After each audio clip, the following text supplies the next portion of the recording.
गुरु प्यारी साध संगत जी राधा स्वामी जी। साध संगत जी, 15 फरवरी को डेरा ब्यास में बाबा जी ने सवाल जवाब का प्रोग्राम किया जी। ये सवाल जवाब हम आपके साथ शॉर्ट में शेयर करेंगे जी। कृपया ध्यान से सुनना जी। पहला सवाल पहला सवाल किसी भाई ने किया कि बाबा जी, मुझे नामदान मिला हुआ है, लेकिन कुछ गलतियों के कारण जो बख्शिश हुई थी वो बख्शिश अब वापिस हो गई है। आप दया मेहर करें। फिर बाबा जी ने कहा कि बेटा, मालिक कभी भी चीज देखकर वापस नहीं लेता। उसके घर ऐसा नहीं होता कि एक से लेकर दूसरे को दे दे। हमने अपना ध्यान वापस लाने की कोशिश करनी है और उसे टिकाने की भी कोशिश करनी है। मालिक जरूर दया मेहर करेगा और वह अवस्था वापस आ जाएगी। फिर वो भाई कहता है कि बाबा जी, भजन सिमरन के समय हमारा शरीर सुन्न हो जाता है। तो बाबा जी ने कहा कि बेटा, हमने परख नहीं करनी, हमने भजन सिमरन करते रहना है। फिर एक बहन ने सवाल किया कि बाबा जी, आपने बहुत अच्छा जीवन दिया है, मैं बस आपसे अंदर से मिलना चाहती हूँ, लेकिन मेरा ध्यान नहीं टिकता। तो बाबा जी ने कहा कि बेटा, हमने सिमरन के द्वारा अपने ध्यान को टिकाना है। जब हमारा ध्यान तीसरे तिल पर टिकेगा तो मालिक जरूर मिलेगा। फिर वो बहन कहती है कि बाबा जी, मैं मीराबाई जैसा बनना चाहती हूँ। तो बाबा जी ने कहा कि बेटा, इसीलिए तो भजन सिमरन दिया है। अगर हम भजन सिमरन करेंगे तो उस अवस्था तक पहुँच जाएंगे और उसकी कद्र भी करेंगे। फिर किसी बहन ने सवाल किया कि बाबा जी, नामदान के वक्त हमसे 4 वादे निभाने के लिए कहा जाता है। उसमें से हम 3 वादे ईमानदारी से निभाते हैं, लेकिन चौथा वादा जो भजन सिमरन का होता है उसे पूरा नहीं निभा पाते। तो बाबा जी ने कहा कि बेटा, हमने मेहनत करते रहना है, क्योंकि मकान कभी भी एक दिन में नहीं बनता, उसे बनने में भी समय लगता है। फिर वो बहन कहती है कि बाबा जी, भजन सिमरन के समय नींद आनी शुरू हो जाती है। तो बाबा जी ने कहा कि बेटा, ये भी एक अच्छी अवस्था है।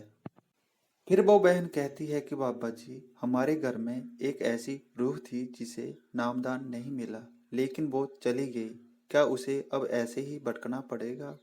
तो बाबा जी ने कहा कि बेटा, ये मोहर मालिक नहीं, हम लगाते हैं कि ऐसा होगा। नामदान क्या है? नामदान के वक्त तो ये समझाया जाता है कि हमने मालिक के साथ कैसे रिश्ता जोड़ना है। जब हमें मालिक पर पूरा विश्वास हो जाएगा तब मालिक स्वयं सवाल करेगा। फिर किसी भाई ने सवाल किया कि बाबा जी, मुझे नामदान मिला हुआ है। शुरू में मेरा भजन सिमरन बनता था, लेकिन अब मेरा भजन सिमरन नहीं बनता। तो बाबा जी ने कहा कि बेटा, बेटा, मालिक ने जो कुछ हमें देना था वो हमें दे दिया। अब हमने अपनी जिम्मेदारी निभानी है और उसकी कदर करनी है। फिर किसी भाई ने सवाल किया कि बाबा जी, हम अपने बच्चों को हक हलाल की कमाई खिलाते हैं, लेकिन वो हमारा कहना नहीं मानते। तो बाबा जी ने कहा कि बेटा, हमारा फर्ज है कि हमें अपने बच्चों को अपने पैरों पर खड़े कराना है। हमने उनके साथ जबरदस्ती नहीं करनी, नहीं तो वो रिएक्ट करेंगे। हमने अपने फर्ज निभाने हैं, मालिक चाहेगा तो जरूर होगा। फिर वो भाई कहता है कि बाबा जी, हमारे किसी रिश्तेदार ने धर्म चेंज कर लिया है। तो बाबा जी ने कहा कि बेटा, हमने ऐसा नहीं सोचना। हम जहाँ कहीं भी रहें, हमने तो मालिक के साथ रिश्ता जोड़ना है और मालिक एक है। बाकी धर्म और मजहब का कोई फर्क नहीं पड़ता।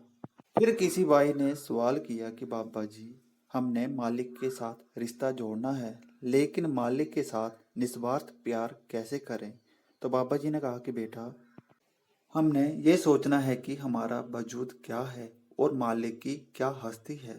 हमारा दायरा छोटा है, इसलिए हम मालिक से दूर होते हैं। जब हम दायरा खोलेंगे तब हमें एहसास होगा कि मालिक के अलावा हमारा कोई नहीं है। करने कराने वाला सिर्फ मालिक ही है। हमने अपने आप को मालिक के सुपुर्द होकर चलना है और उसकी कदर करनी है। फिर एक बहन ने सवाल किया कि बाबा जी, मुझे 10th के बाद पूछते थे कि तुम्हारा किस फील्ड में इंटरेस्ट है। फिर मैंने पर्ची डाली और जो पर्ची निकली उस हिसाब से मैं आगे बढ़ रही हूँ। क्या मैं सही कर रही हूँ?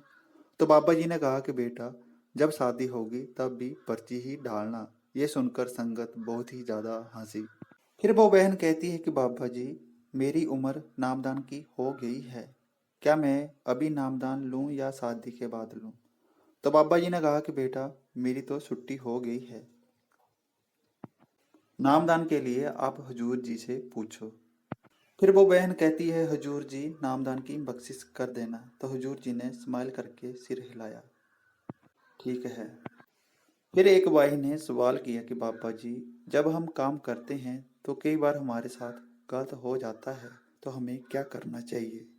तो बाबा जी ने कहा कि बेटा, अगर हम मेहनत करेंगे तो हमें नौकरी मिलेगी, अगर नहीं तो सारी उम्र मेहनत ही करनी पड़ेगी। इसलिए अगर हम आज कुर्बानी दे देंगे तो आगे की जिंदगी हमारी आसान हो जाएगी और दूसरों पर मोहताज होकर नहीं रहना पड़ेगा।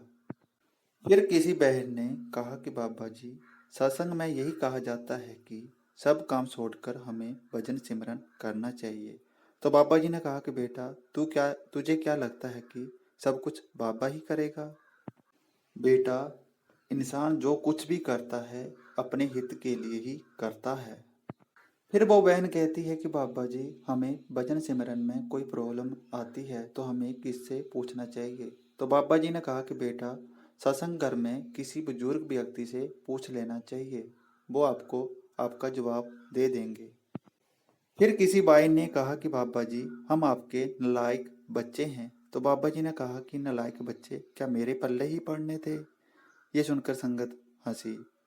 फिर बाबा जी ने कहा कि बेटा, हम ये क्यों नहीं कहते कि हम आपके लायक बच्चे हैं? मालिक ने जिंदगी दी है, इसमें इसमें से हमने सीखना है। हमने अपने हित के लिए सोच समझकर कदम उठाना है।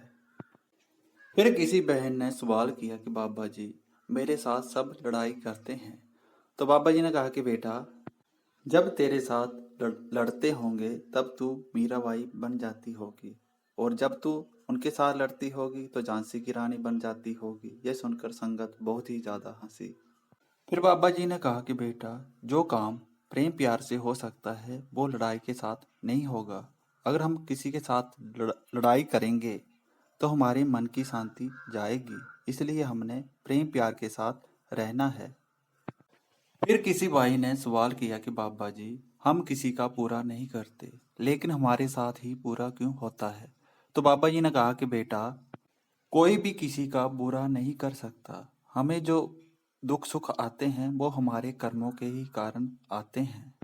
हमारा कोई दुश्मन नहीं है, हमारा दुश्मन तो हम खुद अपने आप के हैं।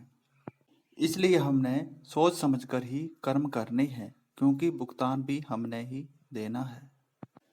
फिर किसी बहन ने सवाल किया कि बाबा जी, मैं पढ़ाई करती हूँ तो मैं बीमार हो जाती हूँ। तो बाबा जी ने कहा कि बेटा, ऐसा होता है, ये तो अच्छा बहाना है, तो पहले क्यों नहीं बताया मुझे? ये सुनकर संगत बहुत ही ज्यादा हंसी। फिर वो बहन कहती है कि बाबा जी, जैसे मैं पूरा साल पढ़ाई करती हूँ, जब एग्जाम आते हैं तो मैं बीमार हो जाती हूँ। तो बाबा जी ने कहा कि बेटा, हमने अपनी तरफ से पूरी मेहनत करनी है। बेटा, हमने अपनी तरफ से कोई कमी नहीं छोड़नी। फिर एक भाई ने सवाल किया कि बाबा जी, आपने बहुत ही अच्छी फैमिली दी है, लेकिन क्या लड़के मार खाने के लिए ही यहाँ पर आए हैं? तो बाबा जी ने कहा कि बेटा, हमारे बुजुर्गों ने बहुत ही मौज मेला किया, अब लड़कियों का टाइम है, इसलिए मार तो पड़ेगी। ये सुनकर संगत बहुत ही ज्यादा हंसी। फिर वो भाई कहता है कि बाबा जी, नामदान की बख्शिश कर दो। फिर बाबा जी ने कहा कि बेटा, जब कोई तुझे मारेगा तू भजन सिमरन सिमरन पर बैठ जाना, फिर तुझे कोई नहीं मारेगा। ये सुनकर संगत बहुत ज्यादा हंसी। फिर आखिर में एक बहन ने बाबा जी से कहा कि बाबा जी, मुझे अपना ड्राइवर बना लो। तो बाबा जी ने कहा कि बेटा, पहले भी मुझे किसी ने ये फरमाइश की थी और मैं उन्हें उसे ड्राइवर रख लिया था, लेकिन उसने 2 बार गाड़ी ठोक दी। फिर बाबा जी ने कहा कि मुझे तो अपनी जान प्यारी है। यह सुनकर संगत बहुत ही ज्यादा हंसी। फिर बाबा जी से वो बहन कहती है कि बाबा जी, मुझे फिर बॉडीगार्ड रख लो। तो बाबा जी ने कहा कि बेटा मुझे लोड नहीं है। बॉडीगार्ड दी वो तो पुलिस वाले होते हैं, क्योंकि बाबा कभी कभी क्रेजी हो जाता है। ये सुनकर संगत बहुत ही ज्यादा हंसी। फिर बाबा जी ने आखिर में ये कहा कि खुदा ही बचाए इन हसीनों से। ये सुनकर संगत फिर बहुत ज़्यादा हंसी।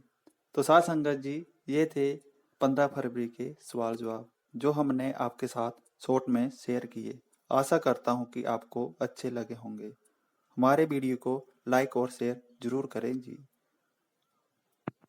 राधा स्वामी जी।